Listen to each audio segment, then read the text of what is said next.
So tonight, we're going to talk about Meister Eckhart. I'll look at. I have a PowerPoint that we'll go through, but I wanted to read something to you before we started, and actually tell you a story. You know, I know you all believe that Rob and Jay and I, and maybe John Hazard, sit around. We have this very clear understanding of what it is that we're going to be programming and talking about. And, you know, and while sometimes that's the case, and I think we come up with some really great ideas, often what happens is what happened with this series is I wandered over to the office during this pandemic.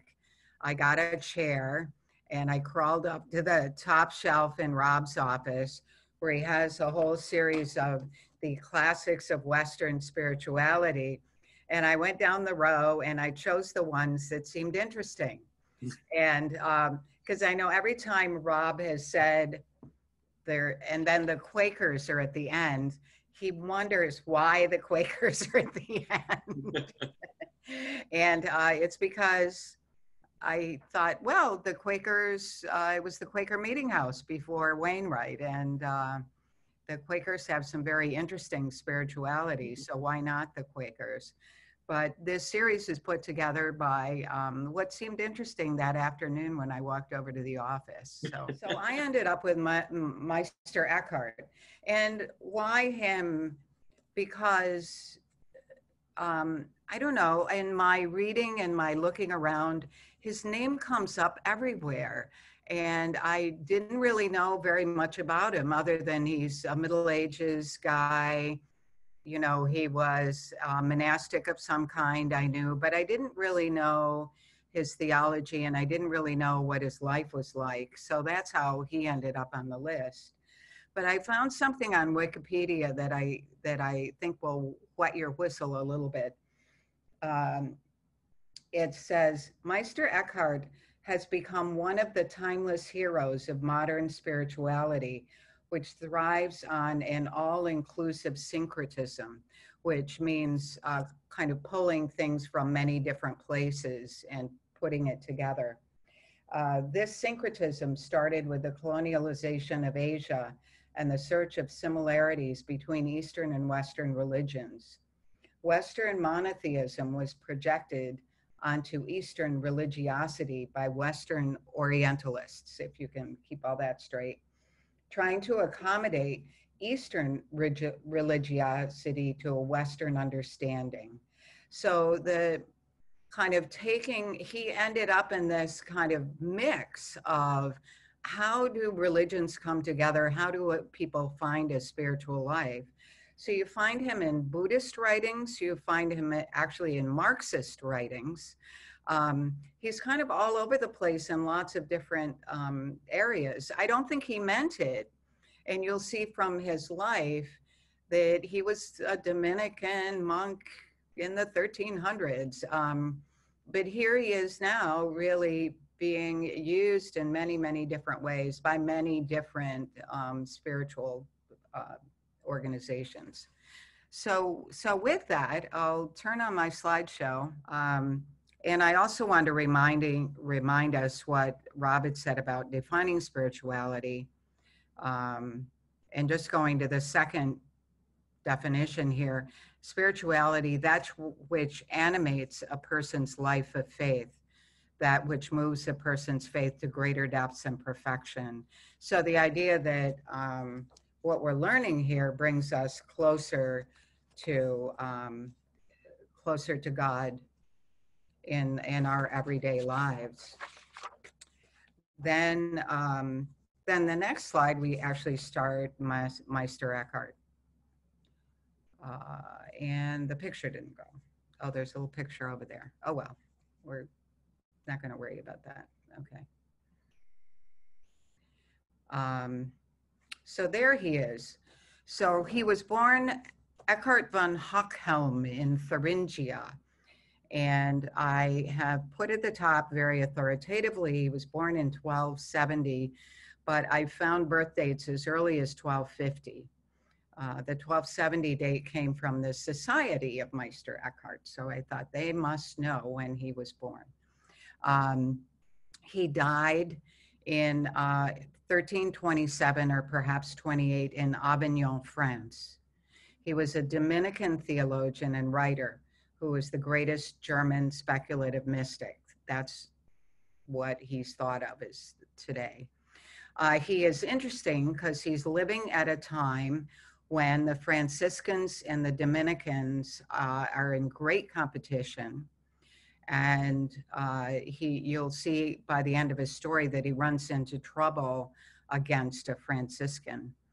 But they were both denominations that were arguing against the hierarchy of the church, the power, the wealth, that people had lost their faith tradition, that they were more anxious to conquer things and buy things and take over things. And so that was the difference between the two. The Dominicans were preachers, so they focused on preaching to the common man. So a lot of what Eckhart did, he did in German. He wrote in both. He was quite a scholar. He wrote in both Latin and German. But the things that are remembered about his spirituality really come from his German writing, the Vulgate form. So next slide. So he entered the Dominican order at 15, and he studied in Cologne. There was a very famous university there. And people say different things, but perhaps he studied under Albertus Magnus or Albert the Great, who was thought to be the teacher of Thomas Aquinas. So Aquinas's theology is kind of permeated, his ideas are permeated in Eckhart's writing. He was nominated vicar, or the main Dominican official, of Thuringia. He taught then at St. Jacques Priory in Paris, which you'll see is very important in his life. There he earned a master's degree, and it was that master's degree that gave him the title of Meister. So the Meister comes from having earned a master's degree of theology. At 60, he was called back to Cologne to be a professor there. And then in 1303, he became the provincial of the Dominicans in Saxony. And then in 1306, the vicar of Bohemia. So there are lots of different names on the slide. But if you think of Europe in 1300, it was the Holy Roman Empire. A lot of things were all mushed together. And so even though there are names that today are in different countries, they would not have been at this time. From 1314, he was preaching to the contemplative nuns throughout the Rhone River Valley, and he resided at Strasbourg as prior at that time. But that was a time when there were a lot of convents where women were doing some really interesting spirituality. So he was preaching to them. So next slide. As I've said, he was greatly influenced by Thomas Aquinas, who had recently died when he went to Cologne. He wrote in both German and Latin, and the German works are considered more original. The Latin works were directed toward academia, but he really wanted to share his story with the people. And so, wrote a lot in German and ended up adding a lot of words to the German language because he was trying to describe things that the word for it didn't exist in the past. And so he created a lot of new language for them. He wrote 4 treaties, sort of large documents that he's pretty famous for.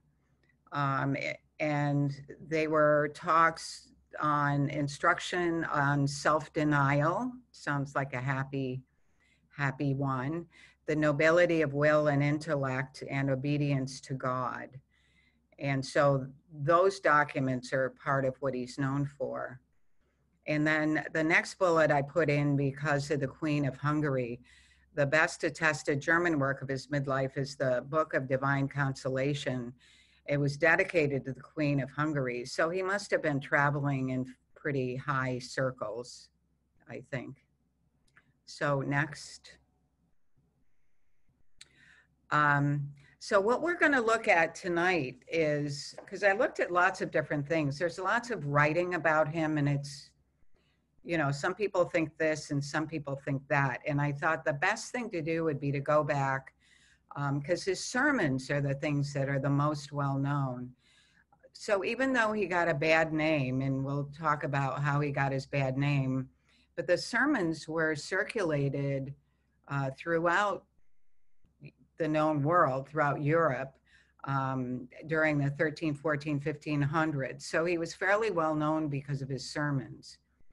Now, a little sidelight, I think you can see me. When I went with the choir to England to sing at Ely Cathedral, most people went punting on the Cam River, but I went to the bookstore and got a book. And it's The Essential Writings of Christian Mysticism, edited by Bernard McGinn, who turns out to be somebody who is famous for pulling together the writing of Christian mystics. And so there's lots of different people in here. But I was intrigued by one of the sermons, and I thought, I can't really read it all because we'd be here. Rob's dinner would be really, really cold if I were to read the whole sermon. So I thought I would summarize it by just picking kind of the juicy bits, if you will. So this sermon was given during the Christmas season, and it's thought to Dominicans. It's formatted in a question-answer format, and most when you see those sorts of writings, you're speaking to people who are in a monastery or educated, maybe in a college, educated in some way. There were four sermons in this series. We'll look at the first one only. And they say that this cycle contains some of Eckhart's most penetrating statements on the way in which the divine word is born in the eternal Father and in the soul united with God. And his takeoff point for this first sermon is Wisdom, chapter 18, verse 14. When all things lay in the midst of silence, then there descended down into me from on high, from the royal throne, a secret word. So if we go to the next slide. So he's making 3 points in this sermon, and he highlights them. It's very much, I'm going to tell you how to have this experience kind of format. It's very much also with the point of view that he wants the people to be able to go and look it up for themselves if they will. So the sermon is loaded with quotes from Origen, from Augustine, Anselm, all kinds of famous theologians, so that the audience, the congregation could go and investigate on their own. So he's making really 3 points in this sermon. The first is where in the soul, God the Father speaks his word. So where in the soul does God the Father speak his word? Where this birth takes place and where she is receptive of this act.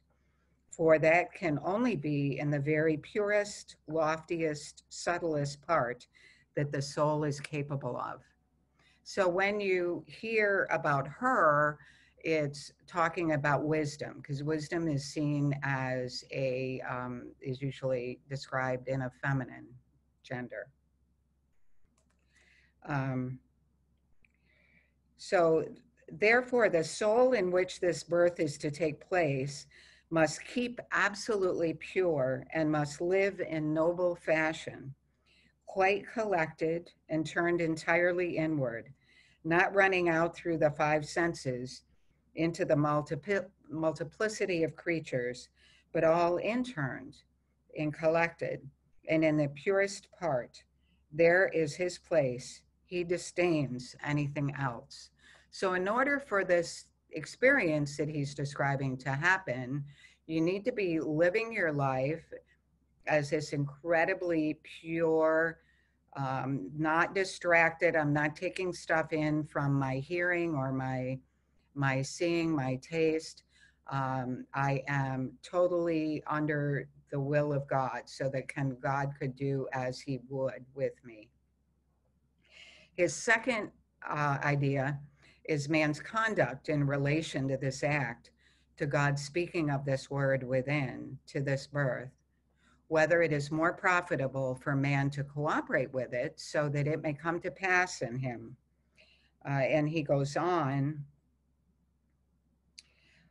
so that it may come to pass in him through his own exertion and merit, by the man's creating in himself a mental image in his thoughts and disciplining himself that way by reflecting that God is wise, omnipotent, eternal, or whatever else he can imagine about God, whether this is more profitable and conducive to his birth from the Father, or whether one should shun and free oneself from all thoughts, words, and deeds, and from all images created by the understanding, maintaining a holy, God-receptive attitude, such that one's own self is idle, letting God work within one. So really releasing everything and letting God have access to you. And then his third point is the profit. How great is it, which accrues from this birth? So what are the benefits of going through this process of cleansing your soul so that God can come in and inhabit it? Note in the first place that in what I'm about to say, I shall make use of natural proofs, so that you yourselves can grasp that it is so. For though I put more faith in the scriptures than in myself, yet it is easier and better for you to learn by means of arguments that can be verified. So he's providing the information to the congregants so that they can go out and verify that what he's saying is correct.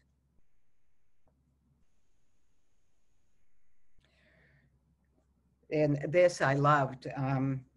There is nothing so unknown as the soul to herself.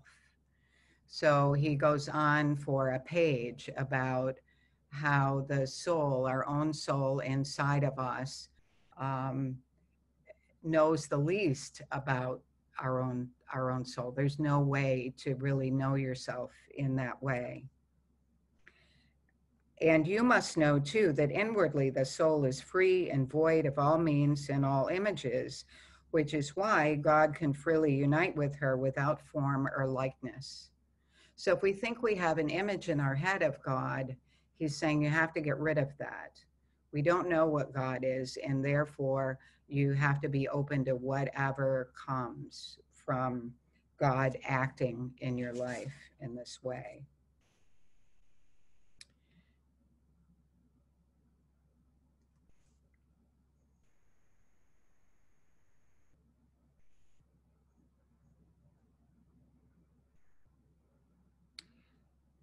Just looking. The second point is, what must a man contribute by his own actions in order to procure and deserve the occurrence and the consummation of this birth in himself? Is it better to do something towards this, to imagine and think of God, or should he keep still and silent, in peace and quiet, and let God speak and work in him, merely waiting for God to act? Now I say, as I said before, that these words and this truth are only for the good and perfected people who have so absorbed and assimilated the essence of all virtues that these virtues emanate from them naturally without their seeking, and above all, there must dwell in them the worthy life and lofty teachings of our Lord Jesus Christ. And what he's really talking about is the experience that he had, feeling like God was acting in this very deep and powerful way in his life. And actually, all of his spiritual writings supposedly came from that one single experience. So he's trying to share kind of what state you need to be in order for you to experience it as well. You know, he tells us to withdraw from the unrest of external activities, then flee away and hide from the turmoil of inward thoughts, for they but create discord. Yes, and that's from Anselm. So starting to quote people. Dionysius said, God has no image or likeness of himself, for he is intrinsically all goodness, truth, and being. God performs all his works, whether within himself or outside himself, in a flash. And this is interesting. Do not imagine that God, when he made heaven and earth and all things, made one thing one day at a time. Moses describes it like that because it was thought that Moses wrote the first 5 books of the Bible, but he really knew better. He did so for the sake of people who could not conceive or grasp it in any other way. All God did was this. He willed, he spoke, and they were. God works without means and without images. And the freer you are from images, the more receptive you are for his inward working, and more introverted and self-forgetful, the nearer you are to this. He goes on, I won't read as much now. Why does he call it a word when it is hidden? Because words are used to impart information. So he's using the word God, using a word to tell us something about our lives. And then I'll just read the closing part of the sermon. He who does not abandon creaturely externals can be neither conceived nor born in this divine birth, but divesting yourself and of everything external does truly give it to you. And in very truth, I believe, nay, I am sure, that the person who is established in this cannot in any way ever be separated from God. I say he can in no way lapse into mortal sin. He would rather suffer the most shameful death, as the saints have done before him, than commit the least of mortal sins.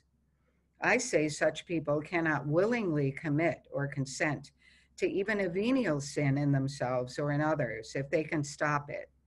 So strongly are they lured and drawn and accustomed to that they can never turn to any other way. To this way are directed all their senses, all their powers. May the God who has been born again as man assist us to this birth, eternally helping us, weak men, to be born in him again as God. Amen. He closes. And the most interesting part of this to me is there's a footnote at the end of every one of these writings. And this one from Meister Eckhart's Sermons and Treatises was published by the Amaravita Buddhist Monastery. So it shows that connection with in today's world of where the interest in Eckhart actually is. So I thought that was really fascinating. But I can print this one sermon out for you if you would like to read it. It's very readable. I was surprised. I kind of went this way. I was surprised at how understandable it was, and pretty interesting. So Rob, if you're still there, you could go to the next slide. Now the story. So you've heard his theology, somewhat. So this idea that we need to divest ourselves of stuff and external and all of this so that God can come into our soul and imprint this word on our soul. So, so what happens is he gets accused of a heresy. And supposedly Eckhart was the only theologian of the first rank to be tried for heresy during the Middle Ages. And it was only the Pope, John the 22nd, who could investigate a Master of Theology at the University of Paris for heresy. So because Eckhart had that degree, and it was very well respected, then no mere archbishop can try him. He needs to be tried by the Pope. And so the Franciscan archbishop, so here comes the Dominicans and the Franciscans of Cologne. And then there's a chatty bit about he was one of the electors for the Holy Roman Emperor, which is very powerful. It is not clear why the Archbishop proceeded against Eckhart, but it is known he was very conservative and may have found some of Eckhart's ideas troublesome. Further, at this time, the feud between the Franciscans and the Dominicans was at its height. So next slide. So, so John 23rd ended up writing a papal bull, which is, you know, a significant opinion of the Pope. And it's thought here that it was under pressure from the Archbishop of Cologne, who was very important. It condemns 28 articles from Eckhart's teaching. And I've looked in lots of resources and I can't find what exactly those 28 articles cover. But everybody said there's 28, but there's apparently no list of them. It also attacks Eckhart's character in its preface. It does not formally declare that Eckhart had been a heretic, but it says that he sowed thorns and obstacles contrary to the very clear truth of faith in the field of the church. And I love this part. And worked to produce harmful thistles and poisonous thorn bushes. Harsh indeed, I think. So this gravely damaged Eckhart's name in the Roman Catholic Church, which persisted until modern times. However, copies of his sermons continued to be circulated and widely read in the later Middle Ages. Next slide. So Eckhart objected and went to the Pope, as it said on the prior slide, he appealed to the Pope to hear his case, and the Pope agreed to judge it. And so Eckhart then walked 500 miles to Avignon, and he's like 70 years old or something at this point. He's probably a pretty old man. So they did start the trial, but it never concluded. And so he was never actually convicted of a heresy. But that heresy was still on the books, and he was looked down, you know, he was really persona non grata after this heresy trial. Another slide. And I thought this was interesting. I'm going to move my little thing so I can read it. Eckhart's philosophy amalgamates Greek, Neoplatonic, Arabic, and scholastic elements. It is unique. His doctrine, sometimes abstruse, always arises from one simple personal mystical experience, to which he gives a number of names. By doing so, he was also an innovator of the German language, contributing many abstract terms. And then it talks about in the second half of the 20th century, their great interest in Eckhart among the Marxists and the Zen Buddhists. And one more slide, I think. Then I found something it was attempted to rehabilitate him. How you do that is you apply to the Vatican, and they wanted the heresy removed from Eckhart's name and have him reinstated. Um, and what I found, it was sort of an odd little thing. The Timothy Radcliffe, who was the Dominican kind of international superior, had been trying to get Eckhart's name cleared. And it was like 10 years later that they found this letter that was in the vault in the Vatican. And in part, it said, we tried to have the censure lifted on Eckhart, and we're told that there was really no need since he had never been condemned by name, just some propositions which he was supposed to have held. And so we are perfectly free to say that he is a good and orthodox theologian.